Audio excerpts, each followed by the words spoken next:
नमस्कार बच्चों, आज हम बीए सेकेंड ईयर रीतिकालीन काव्य बुक के कवि गिरिधर कविराय के बारे में, जैसे कि हम लास्ट 2-3 वीडियो से पढ़ रहे हैं, इसी चैप्टर को आगे बढ़ाएंगे। गिरिधर कविराय की कुंडलियां, जैसे कि मैंने आपको बताया, नीति परक काव्य से संबंधित है। नीतिगत दोहों में इनको शामिल किया जाता है। इनका कुंडलियां छंद लगभग 6 पंक्तियों में होता है, और जिसमें जो दूसरी पंक्ति है, कहीं न जग में होत कहीं न जग में होत, 2 बार दी जाती है।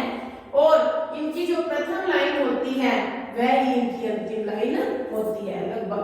तो कुंडलियां छंद जो है वो उसमें लिखा है, पूरा इनका चैप्टर है गिरधर कविराय जी का, और सबसे प्रसिद्ध कुंडलियां भी गिरधर कविराय जी की हैं। कौआ कहे मराल से कह जाती कह गीत, तुम ऐसे बदरूपिया कहीं न जग में होत, कहीं न जग में होत महा मैले मलखाना, बैठी कचहरी जाए वेद मर्याद न जाना, कह गिरधर कविराय सुनो हो पंछी हौवा, धन्य मुल्क यह देश जहां के राजा कौआ। कौआ कहे मराल से, कौआ मतलब कौआ, पक्षी होते हैं कौआ, सबने देखा हुआ है। मराल क्या होता है? हंस। हंस तो हंस सुंदर होता है, लेकिन कौआ क्या होता है? कुरूप। लेकिन जब कौए जैसा राजा हो जाए तो वो क्या करेगा? वो अपने से सुंदर किसी को नहीं समझता। तो ये उल्टी सीख दे रहे हैं। जैसे मैंने आपको पहले मूसा और बिलाल का समझाया था, नाले और नदी का समझाया था, ठीक उसी तरह कि कौआ जो है वह हंस को शिक्षा देते हुए कहते हैं कि तुम्हारी कौन सी जाति है और कौन सा तुम्हारा गीत है, अर्थात तुम छोटी जाति के हो, तुम्हारा गीत भी बिल्कुल अच्छा नहीं है, तुम ऐसे बदरूपिया, तुम ऐसे बदसूरत हो। बदरूपिया बदसूरत अर्थात तुम्हारा रूप सुंदर नहीं है कहीं, और तुम्हारे जैसा संसार में और कोई भी बदरूप नहीं है। कहीं न जग में वो तुम्हारे जैसा और कोई संसार में नहीं है। तुम अत्यधिक दूषित और मतलब बहुत अधिक मल से युक्त हो, मल खाना अर्थात बहुत अधिक दूषित हो। बैठी कचहरी जाए, तुम कचरे में बैठे रहते हो, दूषित हो। वेद मर्यादा जन, और वेदों की मर्यादा, शास्त्रों की मर्यादा को तुम नहीं जानते। कह गिरधर कवि कहते हैं, सुनो हो पंछी होवा है मेरे, ऐसे पंछियों सभी सुनो, धन्य मुल्क यह देश, ऐसे मुल्क को मैं धन्यवाद देता हूँ जहाँ का राजा कौवा होता है, और जहाँ का राजा कौवे से भी नीचे स्तर का होता है। जो हंस जैसे उच्च और कुलीन जो लोग हैं उनको तो क्या मानते हैं? असभ्य, और जो तुच्छ और नीच जाति के असभ्य लोग हैं उनको क्या मानते हैं? कुलीन वंशीय। तो ऐसे राज्य कौवे से भी बदतर होते हैं, ऐसे राज्य कौवे से भी गिरे हुए होते हैं, जो अपने आप को, जो अच्छे और कुलीन वंशीय लोग हैं उनको तो अपमानित करते हैं, और जो कौवे जैसे कुरूप हैं उनको क्या करते हैं? सम्मानित करते हैं। तो जैसे मैंने आपको बताया, गिरधर कविराय ने हर कुंडली में एक शिक्षा दी है। तो ये शिक्षा ये है, जब राजा बुरा होगा तो उसकी प्रजा में वही बुरापन फैलेगा। तो कौआ कहे मराल से, कौआ किसको कह रहे हैं? हंस को कह रहे हैं कि तुम्हारी कैसी तो जाति है और तुम्हारा कैसा गीत है, तुम अत्यधिक बदरूप हो, और तुम्हारे जैसा इस संसार में बदरूप हो कोई नहीं है। कहीं न जग में हो, इस संसार में तुम्हारे जैसा बदसूरत कोई भी नहीं है। तुम अधिक दूषित हो, तुम अधिक कचरे के ढेर के जैसे हो, बहुत अधिक दूषित हो। बैठी कचरे, और तुम कचरे में जाकर बैठते हो, इसलिए तुम्हें वेद और मर्यादा का कोई भी ज्ञान नहीं है। ये सब बातें कौन करता है? ये सब कौवे के जो गुण है ना, उसको कौवा ही स्वयं अपने गुणों का बखान, उस पर अवगुणों को, अपने अवगुणों को हंस पर मंड रहा है, हंस पर थोप रहा है, उसका वर्णन है। तो कौवा क्या करता है? पहले आप देखो, कौवा क्या होता है? बदसूरत होता है। ये हंस को बदसूरत कह रहे हैं। कौवा क्या होता है? बदसूरत होने के बाद संसार में कौवे जैसा काला और कोई नहीं होता। उसके बाद वो कह रहे हैं कौवा गंदगी पर, दूषित वस्तुओं पर बैठता है, कचरे के ढेर पर बैठता है, वेद मर्यादा को नहीं जानता।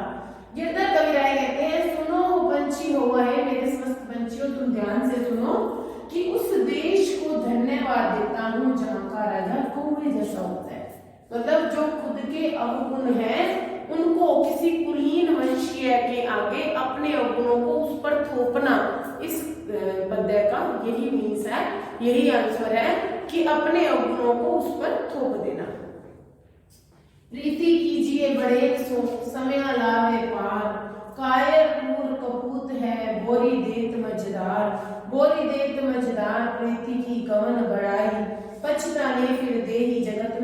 अपयश पाई, कह गिरधर कविराय प्रीति सांची सीख लीजे, व्यवहारी जो होए सौ तन मन धन दीजे। इसमें गिरधर कविराय कहते हैं कि प्रेम किससे करना चाहिए?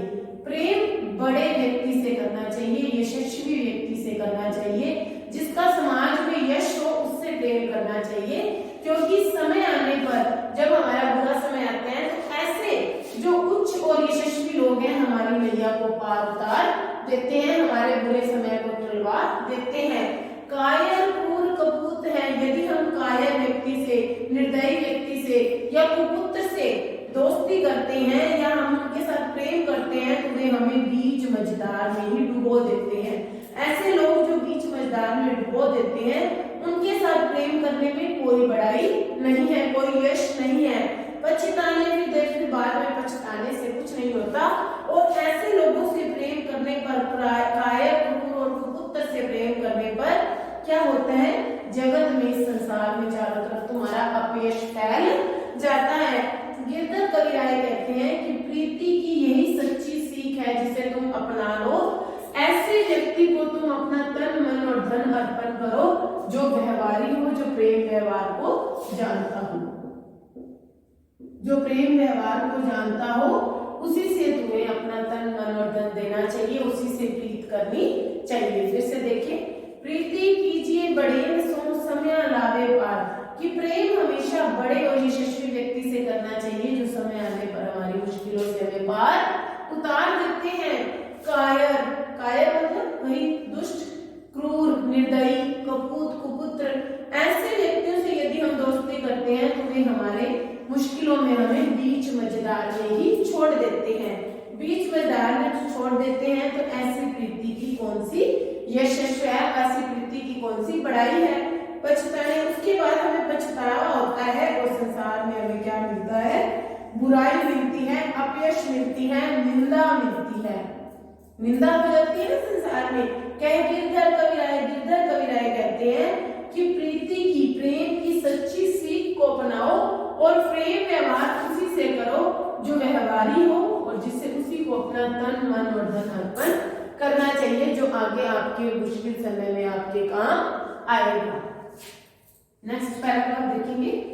बड़े बड़ेन की ऐसी ही बड़ेन बड़ाई होए, हनुमान जब गिरि धरेऊ, हनुमान जब गिरि धरेऊ, गिरिधर कहत न कोय, गिरिधर कहत न कोय, ताको किनका हरि धरेऊ। किनका नहीं होगा यहाँ पर, तिनका होगा, तिनका हरि धरेऊ, गिरिधर गिरिधर होए, कहत सबको दुख हरेऊ, कह गिरधर कविराय सुनो हो ज्ञानी भाई, थोड़े में यश बोए यश पुरुषन को साई। अब इस पैराग्राफ में, इस कुंडलिया छंद में कवि गिरधर कविराय ये कहना चाहते हैं कि बड़े लोगों की बड़ाई, जो यश है, जो प्रशंसा है, वो थोड़े से गुणों से हो जाती है।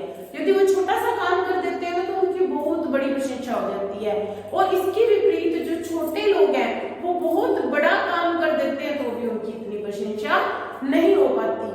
तो इसी का वर्णन इस पद्य में किया गया है कि जो छोटे लोग हैं वो बड़े से बड़ा काम कर ले तो भी उनकी प्रशंसा नहीं होती, और जो बड़े पद पर यशस्वी लोग हैं वो छोटा सा काम कर देते हैं तो भी उनकी बहुत बड़ी बड़ाई हो जाती है। ठीक उसको एग्जाम्पल देकर, उदाहरण अलंकार के माध्यम से और दृष्टांत अलंकार के माध्यम से इसको स्पष्ट किया है।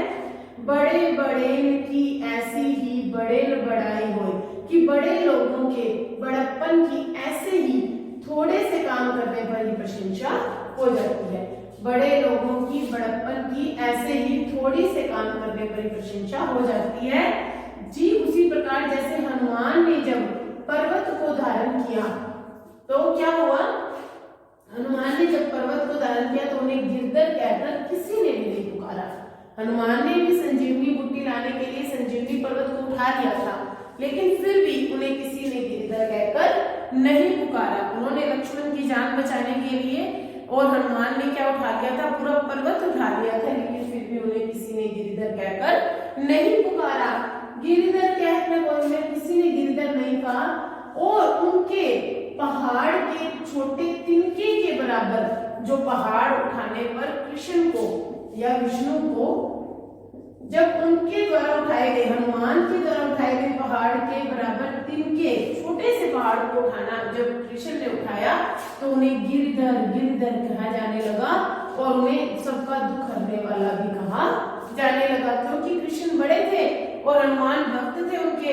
तो गिरधर गिरधर कहने पर उनको क्या कहने लगे, सबको गिरधर गिरधर कहा जाने लगा। हालांकि उन्होंने छोटा सा पहाड़ उठाया था गोवर्धन पर्वत, तो भी उन्हें गिरधर गिरधर कहा जाने लगा। जबकि हनुमान ने संजीवनी बूटी लाने के लिए बड़ा पर्वत उठाया तो भी उन्हें गिरधर कोई नहीं कहता।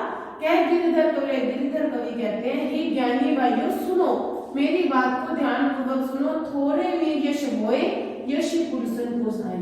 जो यशस्वी पुरुष होते हैं, जो बड़े पुरुष होते हैं, उनका यश थोड़े से गुणों से ही हो जाता है। फिर से सुने कि बड़े लोगों का बड़प्पन थोड़ी सी बड़प्पन करने पर, थोड़ा सा बड़ा काम करने पर ही उनकी प्रशंसा हो जाती है। जिस प्रकार हनुमान ने पर्वत को धारण किया लेकिन उनको गिरधर किसी ने नहीं कहा, और गिरधर ना कहा, और उसके छोटे से पहाड़ को उठाने के बदले उनके हनुमान के पहाड़ से छोटा पहाड़ उठाने, तिनके के बराबर पहाड़ उठाने पर भी कृष्ण को क्या कहने लगे, गिरधर गिरधर कहने लगे और सबका दुख हरने वाला कहा जाने लगा। गिरधर कविराय कहते हैं कि हे मेरे ज्ञानी भाइयों सुनो, कि थोड़े से ही गुणों से, थोड़े से यश से यशस्वी पुरुषों को यश बढ़ जाता है। हालांकि जो छोटे पुरुष हैं, जो छोटे कुछ लोग हैं, वो बड़ा काम करते हैं तो भी इतना यश नहीं मिलता जितना यशस्वी पुरुषों को थोड़े से गुणों से यश मिल जाता है। अगला देखेंगे, बीती ताही विसार दे आगे की सुधि लेई, जो बनी आवे सहज में ताही में चित दे, ताही में चित दे बात जो बनी आवे, दुर्जन हंस न कोई, हंसे न कोई, चित में खता न पावे। कह गिरधर कविराय यह कर मन प्रतीति, आगे वो सुख समझी होई बीती सो बीती। प्रतीति होता है विश्वास। दुर्जन दुष्ट लोग, दुर्जन कौन होते हैं, दुष्ट लोग होते हैं। बीती ताही विसार दे, इधर कवि कहते हैं जो बीत गया है उसे क्या कर दे, भुला दे। कोई भी हमारे जीवन की कोई घटना, बुरी घटना जो बीत चुका है उसको भुला दे और आगे अपने भविष्य के बारे में सोच। आगे की सुधि ले, आगे अपने भविष्य के बारे में सोच। जो बनी आवे सहज में, जो कार्य सहज रूप से सरलता से हो जाए, ताही में चित्त दे, उसी में अपने हृदय को, अपने चित्त को लगा, उसी में अपने हृदय में चित्त को लगा। किसमें, जो काम आसानी से हो जाए, सरलता पूर्वक हो जाए, उसी में अपने हृदय को लगा, उसी में हृदय को लगा। बात जो बनी आगे, जो बात आसानी से बन जाए, उसी में अपने हृदय को लगा। दुर्जन हंसे न कोई, कोई भी दुष्ट लोग चाहे तुम्हारी इस बात पर कितना ही क्यों ना हंसे, इससे अपने हृदय में कोई भी दुख न प्राप्त कर। ऐसे लोगों को हंसने दे, उनकी ओर ध्यान आकर्षित मत कर, उनका यह कार्य है, उनकी ओर ध्यान मत कर। कह गिरधर कविराय, गिरधर कवि कह रहे हैं यह करो मन प्रतीति, अपने मन में जो भी तुम काम करते हो उसको दृढ़ मन से, विश्वास से करो। आगे को समझी, आगे अपने भविष्य के सुख को समझकर, जो बीत चुका है उसके ऊपर ध्यान मत दे। जो बीत चुका है वो बीत चुका है, उसको भुला दे। थोड़ा सा ध्यान से सुनेंगे, जो बीत चुका है उसे भुला दे और अपने आगे की ओर अपना ध्यान आकर्षित कर, अपने भविष्य की ओर ध्यान कर। क्योंकि जो बनी आवे सहज में, जो काम सरलता से हो जावे, उसी में अपने मन को और अपने दृढ़ को लगा, अपने चित्त को लगा। ताही में चित्त दे, अपने हृदय को उसी में काम में लगा जो काम आसानी से हो जावे। दुर्जन चाहे उस काम को करते हुए दुष्ट लोग तुझ पर हंसे, लेकिन उनकी तरफ से अपने आप को कोई भी दोष मत दे। कह गिरधर कविराय, गिरधर कवि कहते हैं यह तो मन प्रतीति, अपने मन में दृढ़ विश्वास कर ले, आगे को सुख समझे, आगे के भविष्य के सुख को समझते हुए जो बीत चुका है उसे बीत गया, उसे भुला दे। साई नगरी समुद्र को मिली बड़प्पन जानी, जाति नाश वो मिलत ही मान महत की हानि, मान महत की हानि कहो अब कैसे कीजे, जल खारी हमें गयो ताही कहो कैसे पीजे।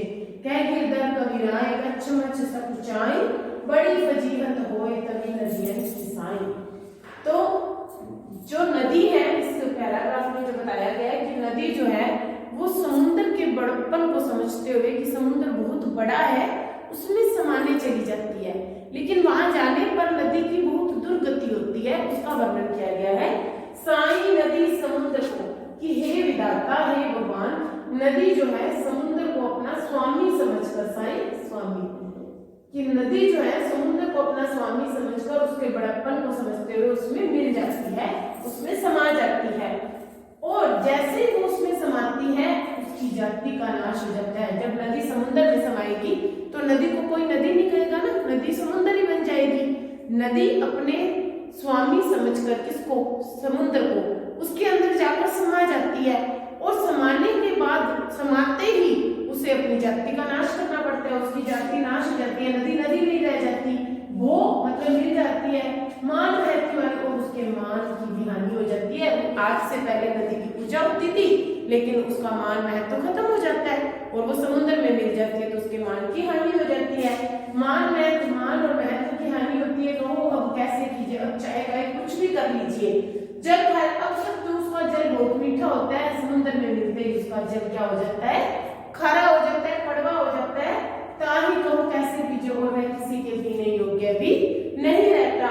कह गिरधर कविराय कह रहे हैं। और नदी के अंदर निवास करने वाले कछुए और जो मछलियां हैं, कछुआ और मछली, नदी के अंदर निवास करने वाले कछुए मछली जब समुद्र में चले जाते हैं तो वो संकुचित हो जाते हैं, क्योंकि बड़े समुद्र में बड़े बड़े जानवर, बड़ी बड़ी मछलियां, बड़े बड़े मगरमच्छों के सामने वो अपने आप को छोटा महसूस करने लग जाते हैं। बड़ी फजीहत होत तभी नदियन की साई, कि हे प्रभु, ऐसे समय में नदियों की बहुत दुर्गति होती है जब वो समुद्र से मिल जाती है। फिर से थोड़ा सा लास्ट में देखेंगे।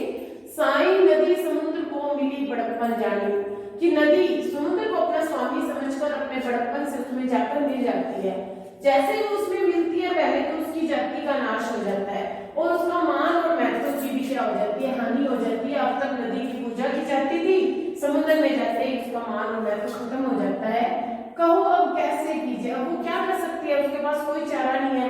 उसका जल क्या हो जाता है, नदी से पहले समुद्र में मिलने से पूर्व जो मीठा जल होता है वह खारा हो जाता है।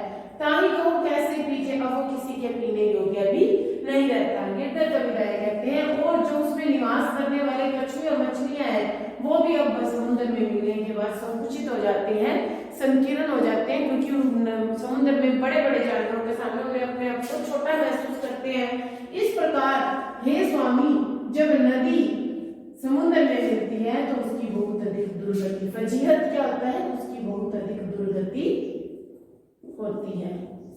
ठीक है, तो आज हमने कुंडलियां जो छंद है उसका, गिरधर कविराय जी का, उसका पार्ट 4 किया। आज का वीडियो इतना ही। Thank you.